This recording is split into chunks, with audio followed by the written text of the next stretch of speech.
खुदा का कलाम जो आज खुदा ने उनको दिया है वो हमारे सबके साथ शेयर करें।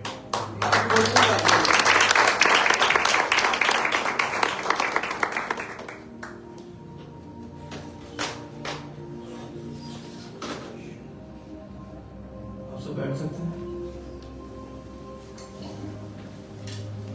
मसीह में आप सबको मेरी तरफ से सलाम।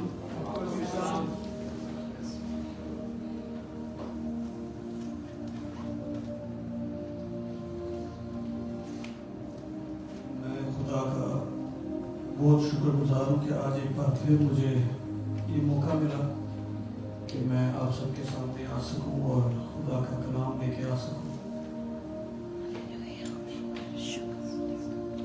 ईमान हमारी जिंदगी में सबसे इम्पोर्टेंट चीज हमारा फेथ है। आमीन।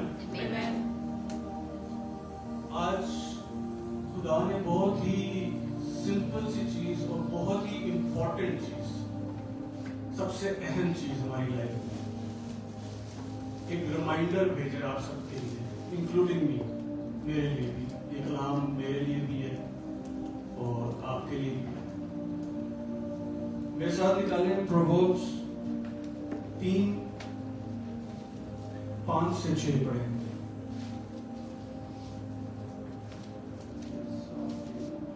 सात 3 और 5 से 6 में। Trust in the Lord with all your heart and lean not on your own understanding. In all your ways submit to Him and He will make your paths straight. Amen. Urdu में please पढ़िए। अपने सारे दिल से खुदावन पर तवक्कल कर और अपने फहम पर तकिया ना कर। अपनी सब राहों में उसको पहचान और वो तेरी रहनुमाई करेगा। इतनी सिंपल और स्ट्रेट बात की गई है खुदा ने कि हमें अपनी थॉट्स पे, अपनी प्लानिंग्स पे रिलाई नहीं करना। हम इस वक्त किसी भी सिचुएशन से गुजर रहे हैं, हमारा ईमान सब कुछ है। 40% 50% नहीं हो सकता, पूरा 100% हमने ईमान रखना है खुदा। मतलब अपनी understanding, lean not on your own understanding, in all your ways submit to. हर काम में आपने अपने आप को सबमिट करना है खुदा के आगे। छोटे से छोटा प्लान भी है आपकी अगर लाइफ में, छोटी सी छोटी डिसीजन भी है, आप ये मत सोचें कि आप अपनी अकल से उसको ले सकते हैं, उसको कर सकते हैं। You need to put God first. आपको अपने पूरे ध्यान से, पूरी अंडरस्टैंडिंग से खुदा के आगे सबमिट करना है, तो ही आपके रास्तों को खुदा सीधा करेगा। अभी शायद आप जिस भी सिचुएशन से गुजर रहे हैं मैं नहीं जानता, मैं भी काफी चीजों से गुजर रहा हूं, हर कोई गुजर रहा है, लेकिन हमें ये अंडरस्टैंड करना है कि we need to come back to our centre, we need to come back to our base. हमें वापस खुदा की हुजूरी में आना है, हमें वापस खुदा के पास आना है, उसके आगे झुकना है और उस पे ही रिलाई करना है। हम किसी इंसान पे, मालूम है वो शख्स जो किसी इंसान पे भरोसा करता है, हमें अपने जिंदा खुदा पे भरोसा करना है। आमीन। We need to trust in God. पहला कोरिन्थियंस 15 उसकी 58 प्लीज निकालिए। 1 Corinthians 15 बाब उसकी 58। Therefore, my dear brothers and sisters, stand firm. Let nothing move you. Always give yourself fully to the work of the Lord, because you know that your labor in the Lord is not in vain. Urdu में पढ़िएगा। बस ऐ मेरे अजीज भाइयों, साबित कदम और कायम रहो और खुदाम के काम में हमेशा अफजाइश करते रहो, क्योंकि ये जानते हो कि तुम्हारी मेहनत खुदाम में बेफायदा नहीं है। आमीन। तुम्हारी मेहनत खुदाम में बेफायदा नहीं है। अब एक चीज यहाँ पे अंडरस्टैंड करनी है हमने, मेरी इमरजेंसी खुदा की इमरजेंसी नहीं है। मैं भी किसी मुश्किल से गुजर रहा हूं, मुझे अभी इसी वक्त जवाब चाहिए, राइट नाउ। वो खुदा की मर्जी नहीं है, वो खुदा की टाइमिंग नहीं है। खुदा हमारी प्लानिंग से, हमारी टाइमिंग से नहीं चलेगा। आप सब मानते हैं इस चीज को? खुदा का एक अपना असूल है, अपनी एक तरतीब है जिससे वो हर चीज को, निजाम को लेके चल रहा है। लेकिन मैं कह रहा हूं नहीं, मुझे ये चीज 3 बजे ही चाहिए, मुझे ये 3 बजे चाहिए। खुदा का प्लान शायद 3:20 पे है। I need to wait, 20 minute मुझे वेट करना है। हमें अपनी लाइफस्टाइल में, हमें अपनी डिसीजंस में पूरा भरोसा करना है कि खुदा की क्या मर्जी है हमारी जिंदगी में। और हर चीज हमारी कनेक्ट होती है किधर से? ईमान से। हर चीज बेस हो रही है किस चीज पे? ईमान पे, फेथ पे हम खड़े हैं। हमारे पूरा रिलीजन या जो भी हम कहते हैं इसको, सॉरी मतलब रिलीजन नहीं, मतलब एक लाइफस्टाइल है क्रिश्चियनिटी जो है, मसीह का पूरा एक हमने उसकी जिंदगी को देखे उसके जैसे बनना है। तो वो कैसे कनेक्ट होगा? वो प्यार से कनेक्ट होगा, वो पूरा ईमान से कनेक्ट होगा। ईमान। एक छोटी सी बात है, अगर एक कील लेके मैं यहाँ पे एक तस्वीर ये लगा रखी, सोचो यार, इमेजिन करें यहाँ पे मैंने एक तस्वीर टंगानी है, एक फ्रेम लगाना है, ठीक है? नॉर्मली हम घरों में जैसे लगाते हैं, मैं ऐसे करके लगाऊंगा और मैं फिर उसको पीछे जाऊंगा थोड़ा सा और देखूंगा कि वो एंगल उसका सीधा है या टेढ़ा है। घर में कोई होगा तो मैं उसका, यार आप बताना यार तस्वीर सीधी लग रही है, नहीं थोड़ा सा लेफ्ट से नीचे करना है, ओके अब सीधी है, नहीं थोड़ा सा और करना है। मतलब हम लोग अपनी अंडरस्टैंडिंग एक कील है, एक तस्वीर है छोटी सी, हम बार बार उसको चेक कर रहे हैं क्या वो सीधा है। पॉइंट समझना।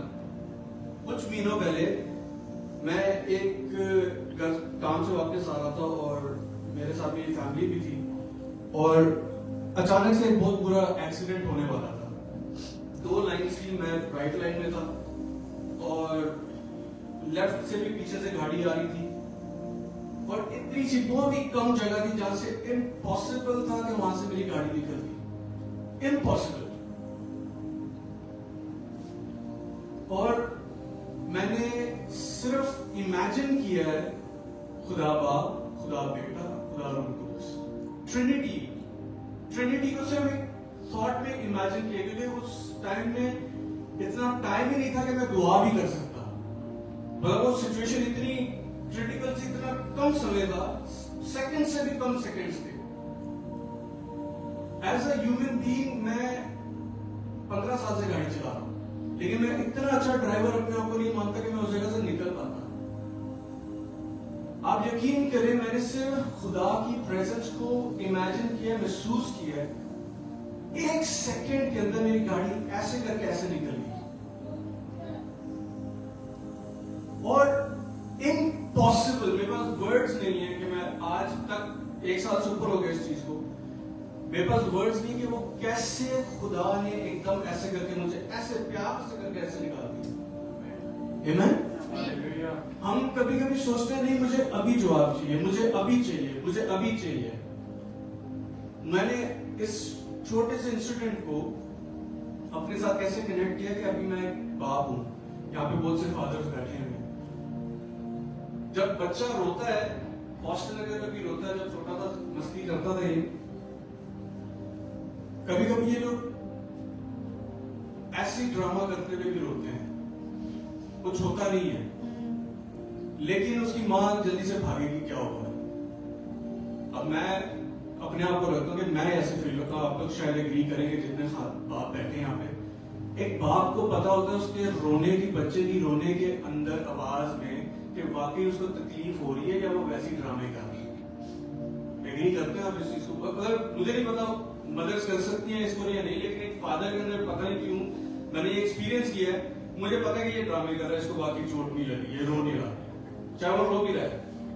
और कभी कभी जब वो वाकई रोता है, उसके रोने में एक कशिश होती है, उसके रोने में वो अट्रैक्शन होती है कि आप नहीं रुक सकते, आपको फौरन जाना है। उस वक्त वो गाड़ी की सिचुएशन में मैंने सिर्फ महसूस किया, मुझे पता था कि मुझे अपनी अंडरस्टैंडिंग से, अपने पूरे 15 साल के एक्सपीरियंस से मैं यहां से गाड़ी नहीं निकाल सकता था। और अचानक मुझे ये फील हुआ कि मेरे बाप ने मुझे देखा होगा ऐसे, नहीं यहां से ये निकल नहीं सकता, अब मुझे इंटरफेयर करना है, अब इसका वक्त नहीं, अब मुझे इसको निकालना पड़ेगा। ये अब मैं पूरा साल रोता जा रहा हूं, मुझे उन बातों का जवाब नहीं मिल रहा। अचानक से जब सीरियस सिचुएशन आई है जहां मुझे वाकई जरूरत थी, खुदा ने 1 सेकंड में पकड़ के निकाल दिया। पॉइंट समझ रहे हैं आप? मतलब कैसे? मैं क्या गलत दुआएं कर रहा हूं? मैं शायद गलत चीजों के पीछे भाग रहा हूं, मैं शायद गलत प्लानिंग्स कर रहा हूं, बार बार उन्हीं रास्तों पे जा रहा हूं, बार बार उन्हीं प्लान्स पे जा रहा हूं जहां फेलियर है। मैं बार बार घूम फिर के वही प्लानिंग कर रहा हूं जहां पे मेरी फैमिली का नुकसान हो रहा है। पॉइंट समझ रहे हैं? खुदा की वो मर्जी नहीं है, लेकिन मैं जिद पे खड़ा हूं। मैं कहता हूं कि नहीं मुझे ये चाहिए, मुझे वो चाहिए। खुदा कह रहा है नहीं, ये तेरे लिए है ही नहीं। शायद मेरे साथ जो भाई खड़ा है उसकी जिंदगी में वो चीज बहुत कामयाब हो जाएगी, तो मुझे उसको देख के वो सेम चीज डिजायर नहीं करनी। अगर वो एकदम से तरक्की कर गया, वो एकदम से मिलियनर बन गया है, that is not my path. वो रास्ता मेरे लिए नहीं है। आमेन? पॉइंट समझ रहे हैं आप? हमें अपनी कॉलिंग को, हमें खुदा ने जो मकसद से, जिस मकसद से बनाया है उसको अंडरस्टैंड करना है। और वो तब करेंगे जब हम उसकी मोहब्बत में रहेंगे और जब हम उसके पूरे तौर पे ईमान के साथ उसके हुक्मों पे चलेंगे। आप मेरे साथ हैं? आमेन?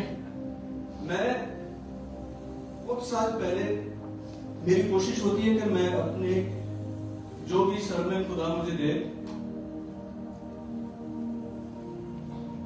उसमें मैं अपनी टेस्टिमनीज शेयर करूं। खुदा ने मूसा के लिए कितना काम किया, एलिया के लिए, एलाइजा के लिए, जोसेफ के लिए, जॉब के लिए, पतरस के लिए, मती के लिए, मार्क के लिए, सबकी जिंदगी में खुदा ने काम किया। ये सब पढ़ते हैं, बाइबल सबके हाथों में। अनिल की जिंदगी में खुदा ने क्या किया, ये मुझे शेयर करना जरूरी है दुनिया के साथ। मूसा के लिए तो चलो, मूसा ने लाठी उठाई, पानी 2 हिस्से हो गए। वही खुदा मेरा भी है, वही बड़े बड़े मौजे खुदा ने मेरी जिंदगी में भी किए, आपकी जिंदगी में भी किए। हमें दिलेरी के साथ उन टेस्टिमनीज को, उन गवाहियों को शेयर करना है लोगों के साथ, चीख चीख के चिल्ला चिल्ला के बताना कि मेरा खुदा जिंदा है, उसने मेरे लिए क्या किया है। सुनो, आमेन? कुछ साल पहले मैं ऐसी डिप्रेशन में चला गया कि सुसाइडल थॉट्स आने लग गए। अब्लीस एकदम से गलत गलत सीड्स बोता रहा मेरे दिमाग में कि ये कर दे, वो कर दे। गाड़ी चलाते हुए ख्याल आ रहा ब्रिज से नीचे चला जा, ये हो जाएगा, वो हो जाएगा, मार के अपने आप को। और ये बात याद रखना, सुसाइडल थॉट्स आगे जाके आप कनेक्ट करेंगे हम लोग। तो ये अजीब अजीब ख्यालात आते थे। तो आप सब जानते हैं इब्राहिम अंकल हमारे साथ थे, रियाना आंटी थी, है बल्कि वीडियो पाकिस्तान चले गए। तो खुदा ने एक डिवाइन कनेक्शन इनके साथ बनाया और अंकल मेरे घर पे आए पहली बार। उनको पता चला कि मैं स्टूडियो का काम करता हूँ, तो कहते हैं बेटा मेरे पास एक गीत है, उसको मैंने ना आंटी की आवाज पे रिकॉर्ड करना और उनकी आवाज के पीछे डालना है। मैं बोला ठीक है। अंकल ने मुझे ऐसे फोन दिया और मुझे बोलते ये सुनो। मैंने आंटी की आवाज पहली बार सुनी, रियाना आंटी की, और आप यकीन करें जैसे मैंने उनकी आवाज सुनी मेरे दिल में कुछ हलचल सी मच गई। उनकी आवाज इतनी खूबसूरत, खुदा ने उनको इतनी प्यारी आवाज दी है, क्या तोड़ा दिया उनको। और उनके बोलने का इखलाक, उनके बोलने का स्टाइल मुझे इतना अट्रैक्ट हुआ। कलाम की बातें जिस तरीके से वो डिलीवर कर रही थी, उसके पीछे मैंने म्यूजिक बनाना था। मैंने बोला अंकल मैं करूंगा, मैं बल्कि घर आके करूंगा। अंकल ने जब बताया उनकी कंडीशन का, मैं बोला कोई बात नहीं, मैं घर आके करूंगा। और अगले ही दिन मुझे याद है 26 तारीख थी और 27 को मैं उनके घर पे गया हूं, अपना पूरा स्टूडियो का सामान उठा के। अब इसमें याद रखें, मैं अपनी पढ़ाई नहीं कर रहा कुछ भी, क्योंकि मेरा पैशन है म्यूजिक। मेरी, आप सब जानते हैं, मैं बहुत लगन से करता हूँ हर चीज, वर्शिप को। तो जब मैंने ये अपॉर्चुनिटी देखी, मैंने पूरा साज, पूरे अपने इंस्ट्रूमेंट उठा के चला गया उनके स्टूडियो में, आपको लेके चला गया। और मैं जैसे ही एंटर हुआ, आंटी को मैंने पहली बार देखा, उनसे जाके सलाम किया, प्यार लिया। उनकी आंखों में आंसू, मुझे नहीं पता क्यों वो इमोशनल हो गई। बाद में उन्होंने बताया, कहती है बेटा मैं 1-1.5 साल से दुआ में मैंने रखा हुआ था कि कोई एक शख्स है जो आएगा इस दरवाजे के अंदर से और अपना स्टूडियो का सामान लेके आएगा और ये मेरा प्रोजेक्ट खुदा की हजूरी में कंप्लीट होगा। खुदा ने मुझे किसी की दुआ का जवाब बनाया। मैं फिर से बोल रहा हूं, खुदा ने मुझे किसी और की दुआ का जवाब बनाया। मैं उस वक्त डिप्रेशन में था, मैं उस वक्त अपने मुश्किलों से गुजर रहा था, मैं अपनी सिचुएशन से गुजर रहा था, अपने तूफानों से लड़ रहा था। खुदा ने उस सिचुएशन में किसी और की तसल्ली को बनाया मुझे कि तेरे वसीले से ये चीज होगी। और 1 साल का प्रोजेक्ट हमने किया, डेली ब्रेड उसका नाम था। और हमने रोज एक खुदा के हुजूर को, छोटा सा प्रोग्राम होता है 15 मिनट का, हम लोग खुदा का कलाम शेयर करते थे। वो पूरा हमने 1 साल 365 शोज बनाए by the grace of God, एक भी छुट्टी नहीं की। क्या लिखा है? Because you know that your labour in the Lord is not in when. उस वक्त मुझे इस आयत का पता भी नहीं था कि इसका मतलब क्या है। खुदा ने ऐसी आग लगा दी काम करने की, ऐसी लगन कर दी। मेरे पास जॉब भी नहीं थी। मैं शुक्र करता हूं अपने खानदान का, अपनी वाइफ का, अपनी बहन का, अपने माँ बाप का, कि उन्होंने इतना सपोर्ट किया कि एक बंदे के पास रोजगार भी नहीं है लेकिन वो डेली जा रहा है, उसको नहीं पता रिटर्न में क्या मिलेगा। खुदा के साथ जो रिश्ता है आपका, आप ये मत सोचे कि आप कुछ देंगे तो कुछ मिलेगा बाकी।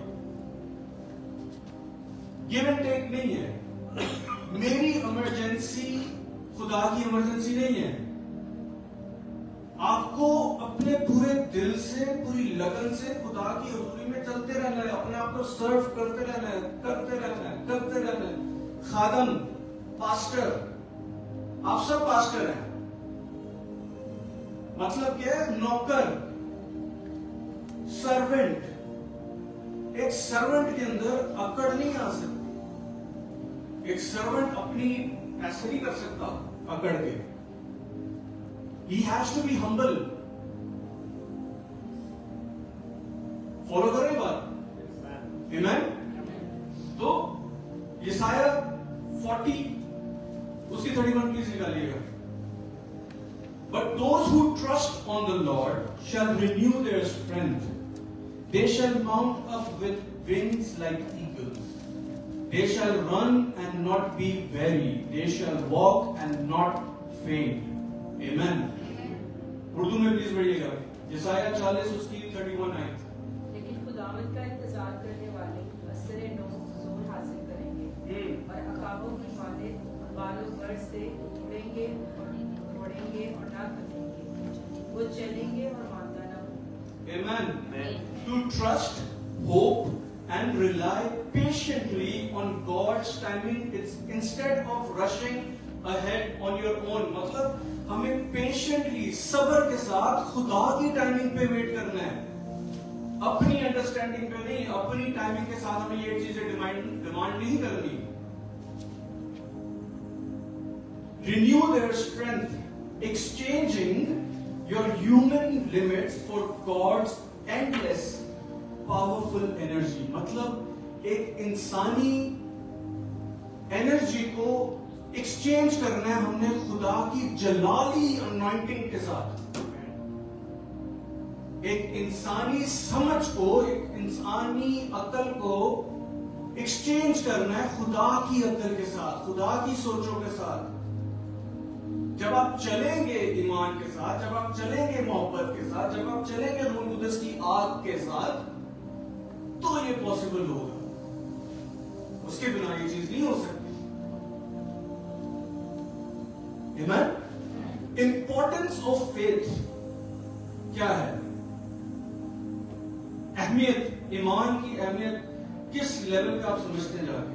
मैथ्यू 17 प्लीज निकालिएगा, एक बहुत ही खूबसूरत, मैं आपको वैसे बता देता हूं। मत्ती 17 में 14 से 21 में एक बहुत ही पावरफुल हमें टेस्टिमनी मिलती है, स्टोरी मिलती है। एक बाप है, बाप की कहानी। वो अपने बेटे को लेके आता है यीशु के पास, कहता है कि इसको मिर्गी पड़ती है, तेरे शागिर्दों के पास लेके गया था मगर उनसे ना हो सका, तो लिहाजा तू प्लीज हमारी मदद कर। यीशु ने बोला उसको मेरे पास लेके उसके आगे लेके आए। उसने फौरन से झटका और वो बदरूम निकल गई। यीशु ने जब हुक्म दिया, शागिर्द यीशु के पास आते कहते हैं कि उस्ताद हमसे क्यों नहीं हो पाया ये? क्या लिखा है? अपने ईमान की कमी के सबब से, तुम्हारे ईमान की कमी की वजह से। अगर तुम्हें राय के दाने जितना भी ईमान होता तो तुम इस पहाड़ को कहते। यहाँ से वहाँ चले जाओ। मतलब इंपॉर्टेंस देके ईमान की, वो यीशु के साथ चलने वाले शागिर्द थे।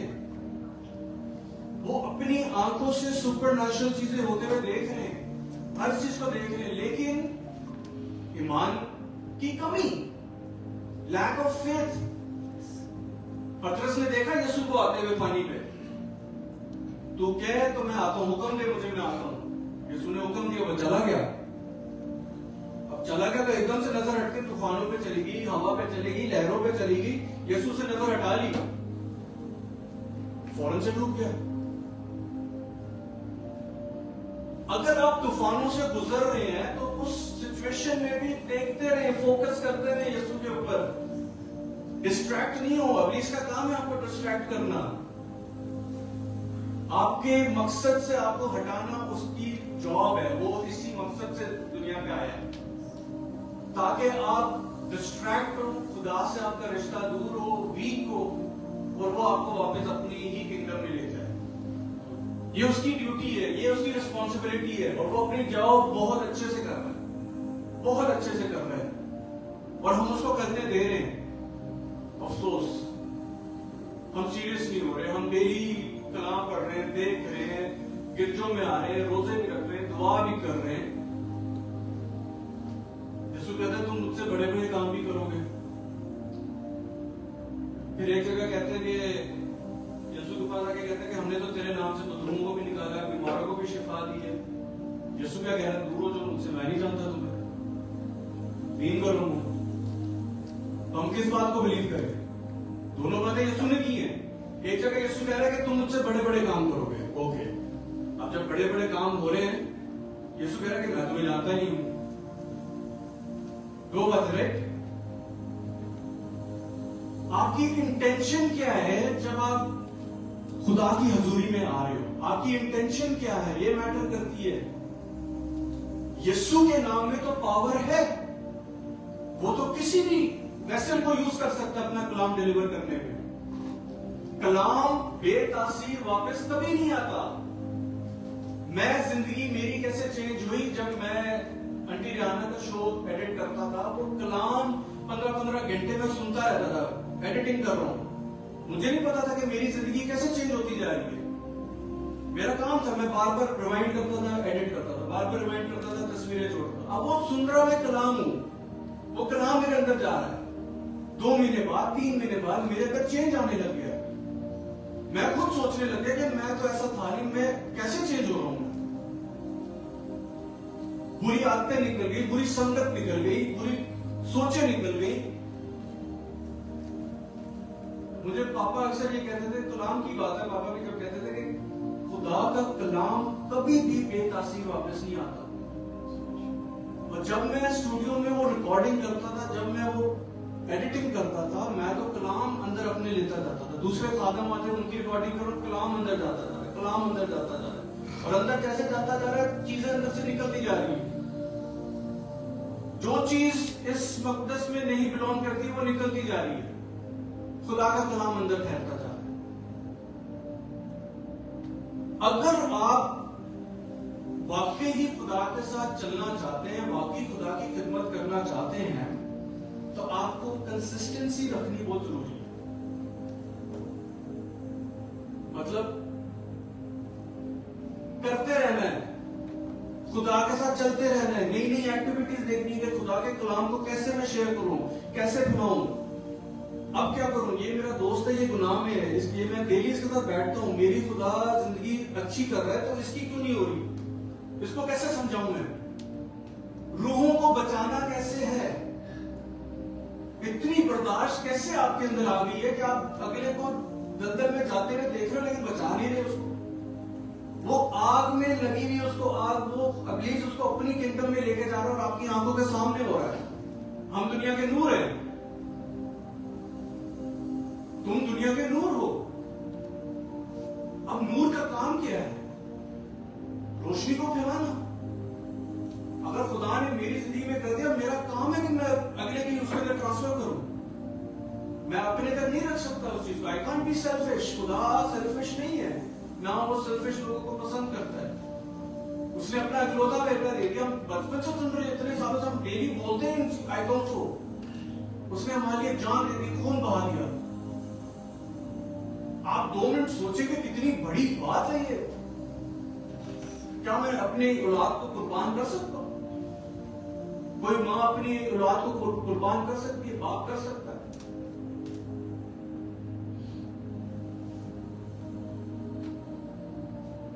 हमें सोचने की जरूरत है, इंपॉर्टेंस ऑफ फेथ। मार्क 5वां बाब 1 से 20, सिर्फ ये एक छोटी सी बड़ी आयत है, लेकिन ये प्लीज पढ़नी बहुत जरूरी है, पूरी आयत। मार्क 5 1 to 20, ये उर्दू में पढ़िएगा। वो झील के पास 5 की पहले जी 5 पहली से 20, थोड़ा ऊंचा और स्लो पढ़िएगा, सबको पता है ये कहानी क्या हुआ है। और वो झील के पार गसीनियों के इलाके में पहुंचे, और जब वो कश्ती से उतरा तो फिर एक आदमी जिसमें नापाक रूह थी कब्रों से निकलकर उससे मिला। वो कब्रों में रहा करता था और अब कोई उसे जंजीरों से भी ना बांध सकता था, क्योंकि वो बार बार बेड़ियों और जंजीरों से बांधा गया था। लेकिन उसने जंजीरों को तोड़ा और बेड़ियों को टुकड़े टुकड़े किया था और कोई उसे काबू में ना ला सकता था। और वो हमेशा रात दिन कब्रों और पहाड़ों में चलाता और अपने तही पत्थरों से जख्मी करता था। वो यीशु को दूर से देखकर दौड़ा और उसे सजदा किया और बड़ी आवाज से चलाकर कहा, ऐ यीशु, खुदा ताला के फर्जंद, मुझे तुझसे क्या काम। एक सेकंड, अब यीशु जब कश्ती से निकला है, बीच में उसकी थोड़ी सी डिस्क्रिप्शन आ गई कि उसको भेड़ियों से बांध के रखते थे, उसकी सारी स्टोरी पता चल गई कि वो कैसा शख्स था। अब यीशु ने कश्ती से पैर रखा है और वो केव से निकल के, गांव से निकल के भागता हुआ यीशु के पास आ रहा है। अब इससे पहले की जो स्टोरी है, सबको पता है कि वो कश्ती में जब आ रहे थे शागिर्दों के साथ, तूफान आ गया था, याद है आपको? यीशु ने फिर तूफान को हुक्म दिया, हवा को हुक्म दिया, वो सही हो गया। फिर ये कश्ती यहां पे आके रुकी है, ठीक है। अब थोड़ी सी आपने डेप्थ में जाना है, थोड़ा सा इमेजिन करना है। अब कश्ती जहां पे रुकती है, जहां पानी के साथ रखता है, और वहां से खुशकी से एक गार का जिक्र किया दूर। यीशु का कदम उस जमीन पे पड़ा है, यीशु ने सिर्फ कदम उधर रखा है उस जगह पे, वो उतरा है कश्ती से। हलचल मच गई है इब्लीसी बदरूमों को, दूर है, अभी डिस्टेंस पे है, भीड़ भी होगी वहां पे, लोग भी होंगे। यीशु के साथ साथ तो कितने लोग चलते थे। सोचे कि यीशु के कदम वहां पे सिर्फ आए हैं और वो गारों से तड़पता हुआ निकल के आ गया कि मेरा टाइम आ गया, ये मैं गया, और फौरन यीशु के आगे कदमों में आके गिर गया। इब्लीसी कुफ्ते भी जो है वो ऑथराइज्ड पावर को समझती हैं। समझ रहे बात? खुदा की की अनॉइंटिंग ऐसी है कि जब आपके अंदर होगी चीजें हिल जाएंगी। अनक्लीन स्पिरिट्स वहां पे टिक नहीं सकती।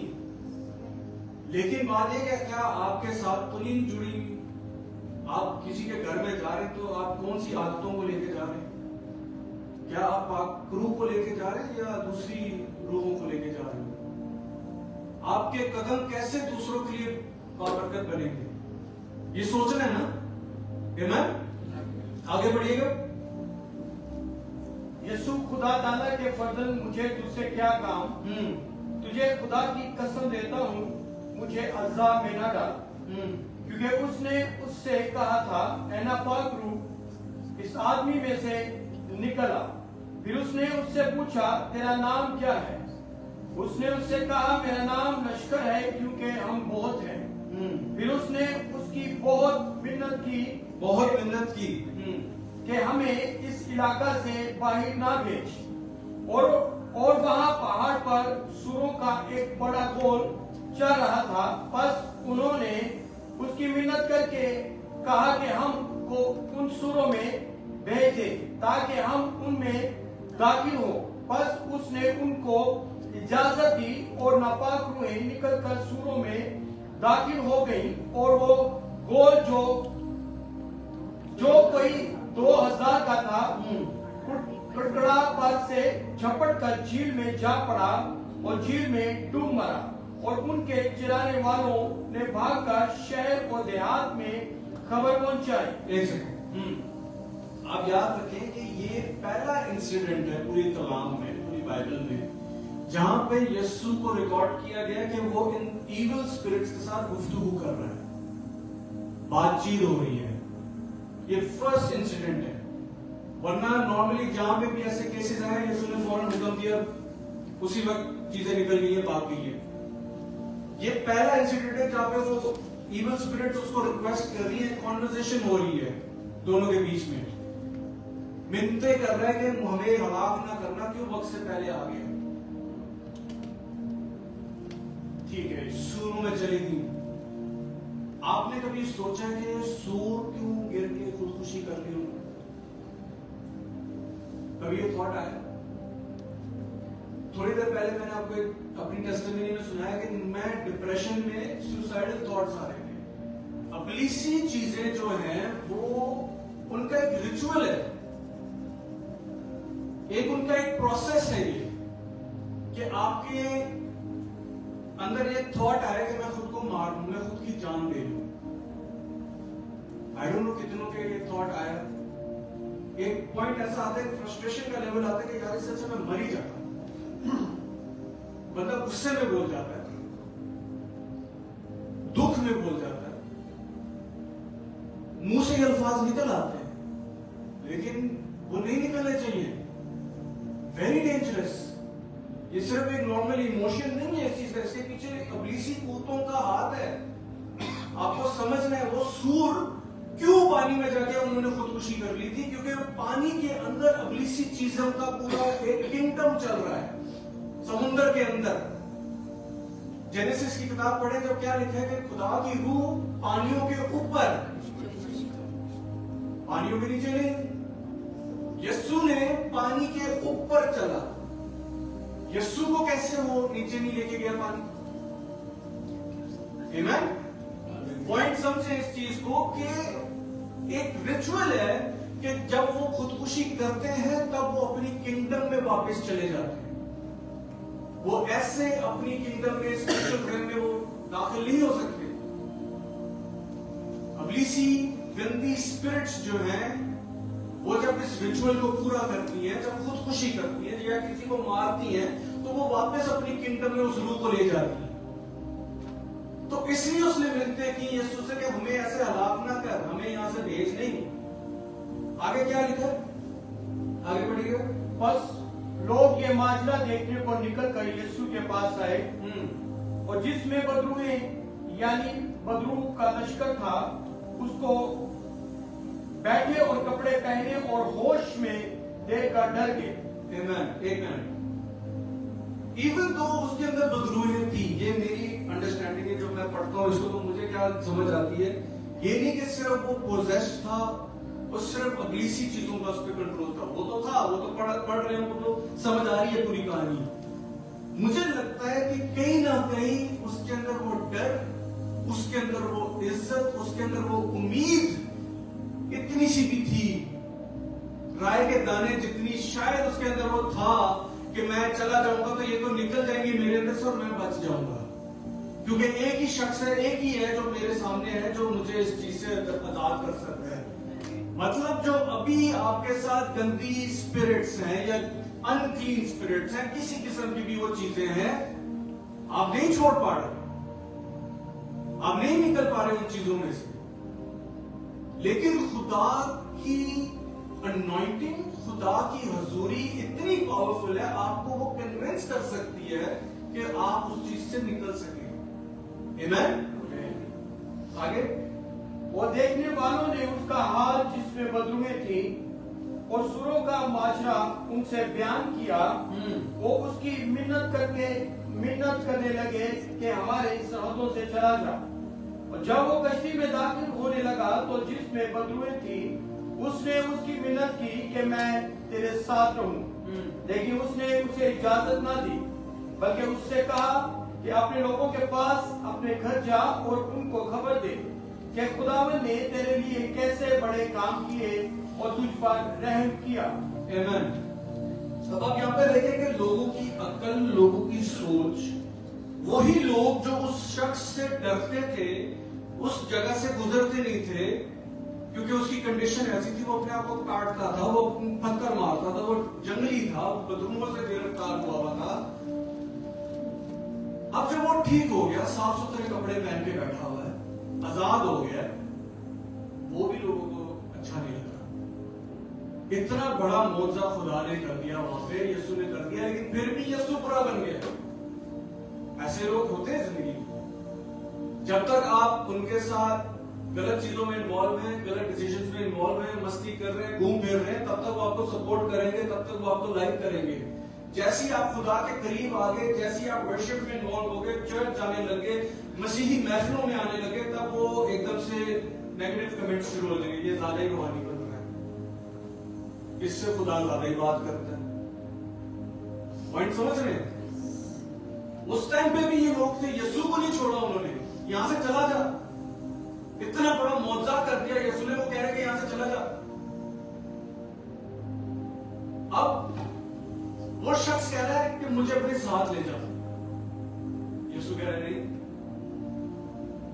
तेरा काम ही नहीं मेरे साथ, तुझे टेस्टिमनी देनी है अपनी, जाके लोगों को बता। जब आप आगे जाके इसकी सपोर्टिंग टेक्स्ट पढ़ते हैं, 10 गांव, 10 विलेजेस सेव हो गए थे इस शख्स की वजह से। जब वो पानियों में तूफान आया, जब वो कश्ती डूबने लगी थी, जब यीशु सो रहा था, तो वो सारी प्लानिंग इस शख्स के लिए थी कि ये आजाद ना हो सके। 10 के 10 गांव बच गए उस बंदे की वजह से, एक शख्स की वजह से। आमीन। यहां पे कितनी जिंदगियां बैठी, एक शख्स के पीछे 10 गांव बच गए। आप लोगों ने कितने गांव बचाए? कभी उस थॉट प्रोसेस हम घर से निकलते नहीं है। जैसे हम काम के लिए निकलते हैं, इतनी तैयारी करते हैं, लंच बनाते हैं, 4 बजे उठते हैं, बॉस के प्रेशर, काम का प्रेशर, टारगेट का प्रेशर, जिंदगियां कितनी बचा रहे हो, इस चीज का प्रेशर क्यों नहीं ले रहे? हम बात तो कर रहे हैं, we are living in the end times, खुदा का भी आ रहा है, यीशु आने वाला है, यीशु आने वाला है, यीशु की तैयारी तो कर नहीं रहे। हेलो, पॉइंट समझ रहे हैं आप? हमें रूहों को बचाना है, हमें टेस्टिमनी देनी है, खुदा ने आपकी जिंदगी में काम किया है। ऐसा हो ही नहीं सकता कि आप ऐसे ही बैठे यहाँ पे, ऐसा हो ही नहीं सकता कि यीशु ने आपकी जिंदगी में कोई काम नहीं किया। सबकी कॉलिंग अलग है, सबका टैलेंट अलग है। मुझे नहीं पता था कि मैं खुदा का कलाम सुनाऊंगा। यहां पे आने से पहले 3 साल पहले मुझे ख्वाब में मैं देखता था कि मैं प्रीचिंग कर रहा हूं, और मैं उठ के अपनी वाइफ को कहता था कि मैंने ख्वाब देखी मैं प्रीचिंग कर रहा हूं, तो वो भी मुझसे मेरे लिए दुआ करती थी। मुझे नहीं पता मैं क्यों कर रहा हूं, कैसे कर रहा हूं, ये बातें किधर से आ रही है? I don't know. जब आप कलाम खोलेंगे, जब आप पढ़ना शुरू करेंगे, आप खुद ही अट्रैक्ट होते जाएंगे खुदा की बातों के साथ। सिर्फ संडे टू संडे नहीं करना, you need to start preaching. हर एक शख्स जो यहाँ पे बैठा है, ऑडियंस नहीं बननी है हमने। यहाँ पे परफॉर्मेंस, ये मज़बा परफॉर्मेंस के लिए नहीं है, ये एक ऑल्टर है, स्टेज नहीं है। There is a difference. This is an altar, not stage. यहाँ पे ऑडिशंस नहीं चल सकते, यहाँ पे प्रैक्टिस नहीं चल सकती। आमेन। अनक्लीन स्पिरिट्स, एक्ट्स 19 1 से 10, हम पूरी नहीं पढ़ेंगे। एक्ट्स 19 8 से पढ़िएगा प्लीज, 8 से 10।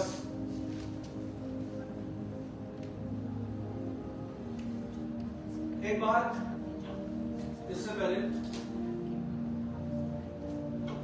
आप निकाल लें, एक्ट्स 19 उसकी 8 से 10 पढ़नी।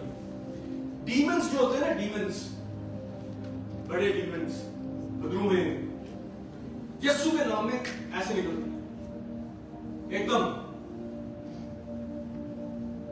लेकिन जो अनक्लीन स्पिरिट्स होती है, जो गंदी स्पिरिट्स होती है, उनके लिए आपको लड़ना पड़ता है। बात समझ रहे हैं?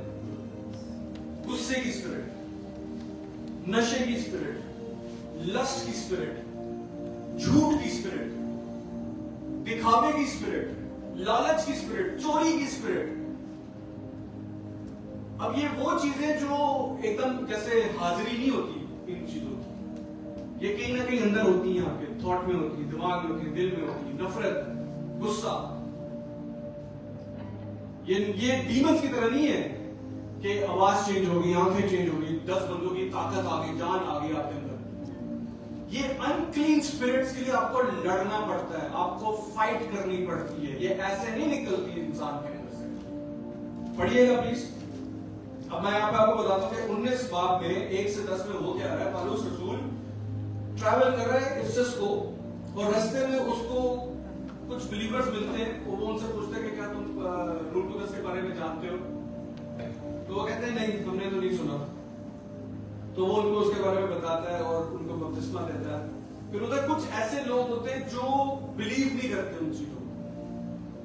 कुछ ऐसे लोग होते हैं जो एक उसी उधर ही इलाके में मंदिर होता है, देवी होती है, उसमें ज्यादा वो बिलीव करते हैं। पौलुस रसूल पूरे 2 साल उनकी काउंसलिंग करता है। इंग्लिश में लिखा हुआ है he used to counsel them। अच्छा आप पढ़िएगा 8 उसकी 10 प्लीज पढ़िए। फिर वो इबादत खाना में जाकर 3 महीने तक दलेरी से बोलता और खुदावंद की बादशाही की बाबत बहस करता और लोगों को कायल करता रहा। लेकिन जब बात सब दिल और नाफरमान हो गए, बल्कि लोगों के सामने इस तरीके को बुरा कहने लगे, तो उसने उनसे किनारा करके शागिर्दों को अलग कर लिया और हर रोज तरनस के मदरसा में बहस करता था। 2 बरस तक यही होता रहा, यहाँ तक कि आसिया के रहने वालों क्या यहूदी क्या यूनानी, सब ने खुदावंद का कलाम सुना। सब ने खुदावंद का कलाम सुना। आमेन। इंग्लिश में लिखे then he had daily discussions at the lecturer hall. This went on for 2 years। Daily discussions, daily रफाकत, डेली कंसिस्टेंसी। खुदा के साथ चलना है तो क्या होनी चाहिए? कंसिस्टेंसी होनी चाहिए। 2 साल उन अबलीसी कूतों से, उन सोचों से, उन गंदी स्पिरिट्स के साथ वो लड़ता रहा। पॉइंट समझ रहे हैं आप? डीमंस जो है, जो मेन जो स्पिरिट्स होती है, बड़ी स्पिरिट्स होती है, वो यीशु के नाम में निकल जाती हैं। लेकिन जो छोटी गंदी स्पिरिट्स होती हैं, वो ऐसे आसानी से नहीं छूटती। उसके लिए आपको अपने जिस्म की सैक्रिफाइस करना पड़ेगा, आपको कुर्बानी देनी पड़ेगी और आपको उनके साथ लड़ना पड़ेगा। आमेन। पौलुस ने यहाँ पे सीधी सीधी बात बताई है कि 2 साल तक मैं उनके साथ डिस्कशन करता रहा, मैं उनकी काउंसलिंग करता रहा। मतलब आप अगर इस सिचुएशन से गुजर रहे हैं, किसी भी किस्म से गुजर रहे हैं, आप अपने लीडर्स के साथ बैठे, आपको खुदा खुद इंडिकेशन देगा कि इसके साथ जाके बात करें। हर शख्स के अंदर रूह कुदस है। आपको बस समझना है कि आपने एक्टिवेट कैसे करना, आपने उसकी आवाज को कैसे सुनना है। मेरी भेड़ें मेरी आवाज सुनती हैं, क्या मतलब है? आपके अंदर आवाज आएगी। पुराने ऐतनामे में खुदा ऑडिबल आवाज में बात करता था, आवाज आती थी, सैमुअल सैमुअल सैमुअल, आवाज आ रही है उसको। अब रूह कुदस आपके अंदर है, अंदर से आवाज आएगी। आपको ये डिसाइड करना है ये मेरी स्पिरिट की आवाज है या ये रूह कुदस की आवाज है या ये इब्लीस की आवाज है। 3 आवाजें, आपकी खुद की, पाक रूह की या इब्लीस की। आप ये कैसे डिसाइड कर पाएंगे किसकी आवाज है? जब आप मसीही महफिलों में जाएंगे, जब आप कलाम को पढ़ेंगे, जब आप दुआ रोजे में ठहरेंगे, कलाम को सुनेंगे, उस पर अमल करेंगे, उसके हुक्मों में चलेंगे, बुरी चीजों से किनारा करेंगे, अपने आप को क्लेंस करेंगे, क्लीन करेंगे, तब जाके आप रेडी होंगे खुदा की आवाज को रिसीव करने के लिए। ऐसे आप सालों साल सुनते रहे कलाम, कुछ भी नहीं होगा। वो कहते हैं कि आपकी संगत आपको खराब करती है। मैं इस चीज को नहीं मानता। ये मैंने 2-3 बार पहले भी इस चीज का कहा था कि मेरी डिसीजंस थी उन रस्तों पे चलने के, वो मेरे फैसले थे उन दोस्तों यारों में बैठने का, वो मेरा फैसला था नशा करने का, वो मेरा फैसला था दूसरी जगहों पे जाने का। किसी ने मुझे फोर्स नहीं किया। खुदा ने आदम और हवा को क्या दिया था? Free will. या तो जिंदगी चुनो या तो मौत को चुनो। यही फ्री विल आप लोगों के पास भी है, मेरे पास भी है। खुदा ने भी मुझे चुन लिया, अभी मैं क्या डिसाइड करूं? दोबारा अपनी पुरानी जिंदगी में चला जाऊं? ये पावर मेरे पास है, ये डिसीजन मेरे पास है। खुदा देख रहा है कि ये कितनी वफादारी के साथ मेरे साथ चलता रहेगा, जान देने तक वफादार होगा। ये नहीं कि 2 महीने खिदमत की, 4 महीने खिदमत की, जोश के साथ किए, फिर ठंडे पड़ गए। ऐसे नहीं चलेगा। आमीन। अनक्लीन स्पिरिट्स को हमने लड़ना है। एक सवाल है, do you really love God? मैं नहीं बोलूंगा कि हाथ खड़ा करें, सब खड़ा करेंगे, पता नहीं, लेकिन सोचें, do you really love God? क्या आप वाकई खुदा से प्यार करते हैं? खुदा ने तो अपना बता दिया कि मैं तुमसे प्यार करता हूं। आपसे सवाल है, क्या आप वाकई खुदा से प्यार करते हैं? Loving God under trials. James की कहानी सबको पता है, सॉरी जॉब की। जेम्स निकालेगा, जेम्स 1 उसकी 12 प्लीज पढ़िएगा। जेम्स 1 उसकी 12। Blessed is the man who endures temptation, for when he has been approved, he will receive the crown of life which the Lord has promised to those who love him. Urdu में पढ़ें। मुबारक है वो शख्स जो आजमाइश की बर्दाश्त करता है, क्योंकि जब मकबूल ठहरा तो जिंदगी का वो ताज हासिल करेगा जिसका खुदावंद ने अपने मोहब्बत करने वालों से वादा किया है।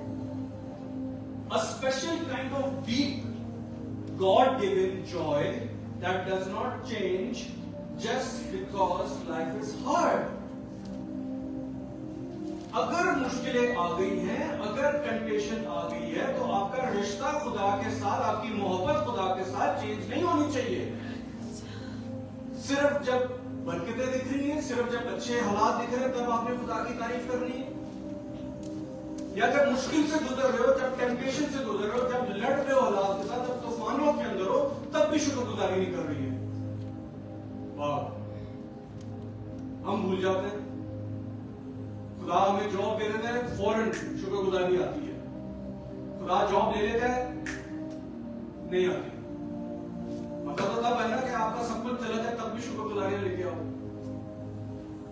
किसी से पैसे मांग के लेके आओ कि मैंने खुदा की हजूरी में देना है।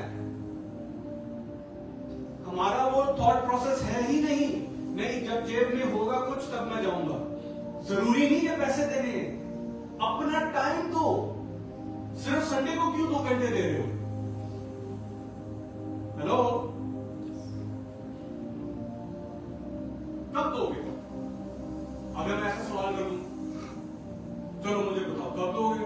मैं बुक लेके आता हूं, मैं लिखूंगा ओके, आप इस टाइम पे इतने 2 घंटे दोगे, आप इस टाइम पे इतने घंटे दोगे।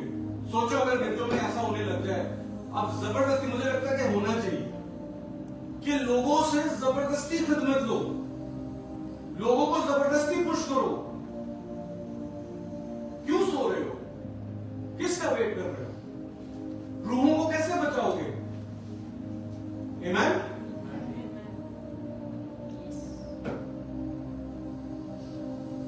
जॉब से सब कुछ चला गया, उसकी हेल्थ भी चलेगी, उसका काम भी चला गया, उसके जानवर भी चले गए, बीवी भी उसको आके कोस रही है, सिर्फ एक चीज नहीं किया, उसका ईमान। The importance of faith.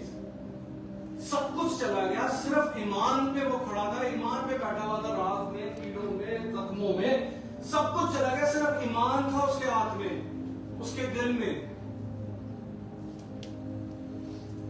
हमारा ईमान क्यों इतना वीक हो जाता है जब छोटी सी मुश्किल आती है? जॉब नहीं लग रही, वीजा नहीं लग रहा, रिजेक्शन हो गई, शादी नहीं हो रही, बच्चे नहीं हो रहे, हम इन्हीं उलझनों में फंसे हुए हैं। घर का राशन कैसे पूरा होगा, हम बिल कैसे देंगे, स्कूल की फीस कैसे जाएगी? बस ये 4, 5, 6 चीजें। हम ये नहीं सोच रहे कि हम उस रूह को कैसे बचाएंगे। वो बेचारा हंसता जा रहा है, वो गलत जगहों पे जाता जा रहा है, वो नशे में तबाह होता जा रहा है। मैं कैसे बचाऊं उसके लिए? मैं क्या करूं? मैं रोजे रखूं, मैं दुआ करूं, मैं क्या करूं? यीशु जी, तू मुझसे बात कर, उस शख्स को मैंने बचाना है, उस शख्स को मैंने तेरे पास लेके आना है। इस बोझ के साथ, इस प्यार के साथ कब हम यीशु के साथ आएंगे? आमीन। हमें करना है कुछ, ईमान पे खड़े रहना है। रूह कुदस के अंदर ये पावर है कि अगले शख्स की थॉट प्रोसेस को, अगले शख्स के ज़हन को वो चेंज कर सके, लेकिन आप उस ईमान के साथ दुआ तो करना शुरू करो। आमीन।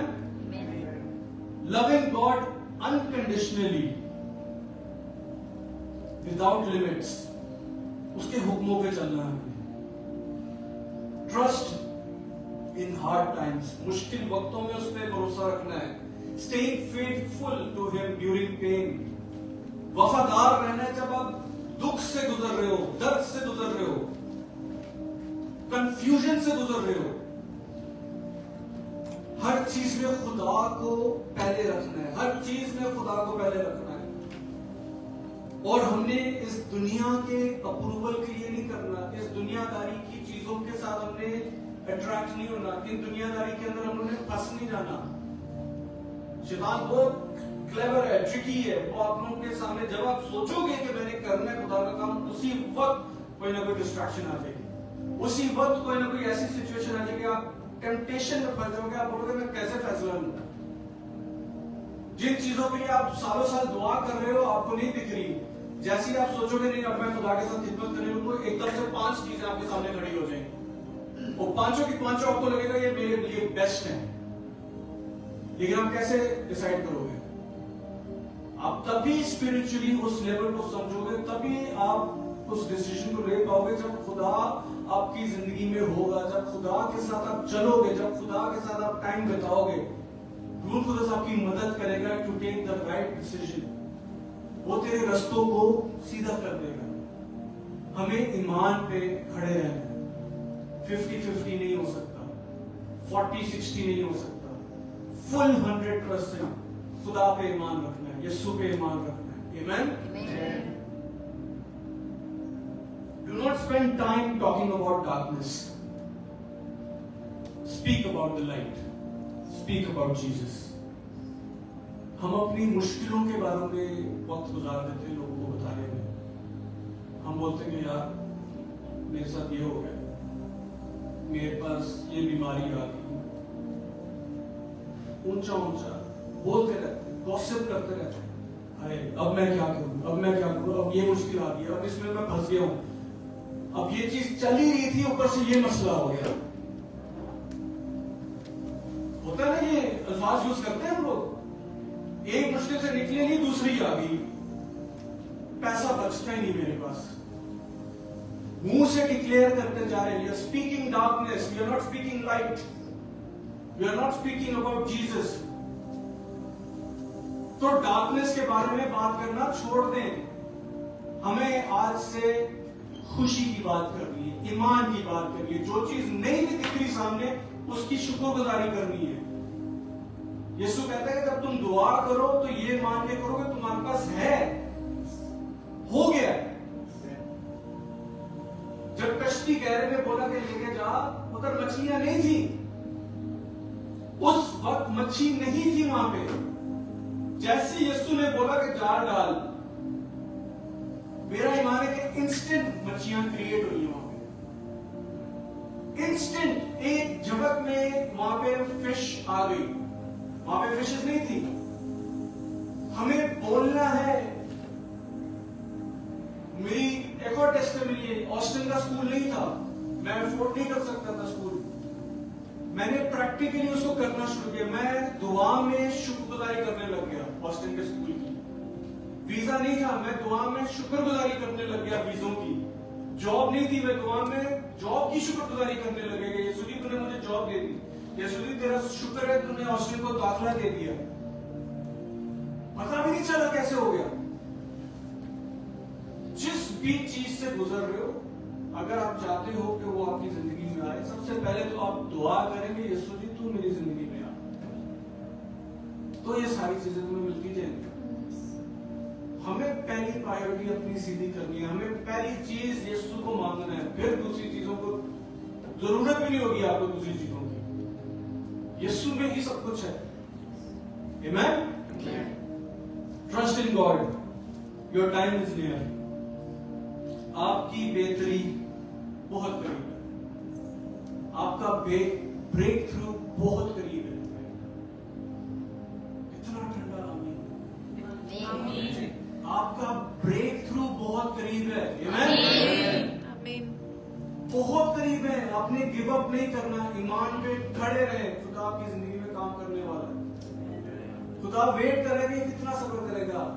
जहां पे खुदा को एहसास होगा ना, यीशु को होगा कि यार ये यहां से नहीं निकल सकता, वो देखना एकदम से आपका छोड़ डालेगा। उसको अभी भी आपकी कैपेबिलिटी पता है कि आपके अंदर कितनी बर्दाश्त है। जिस भी हालात से गुजर रहे हो, फादर को पता होता है, बाप को पता होता है कि इसमें अभी कितनी बर्दाश्त है, ये और लड़ सकता है, इसके अंदर कैपेबिलिटी है।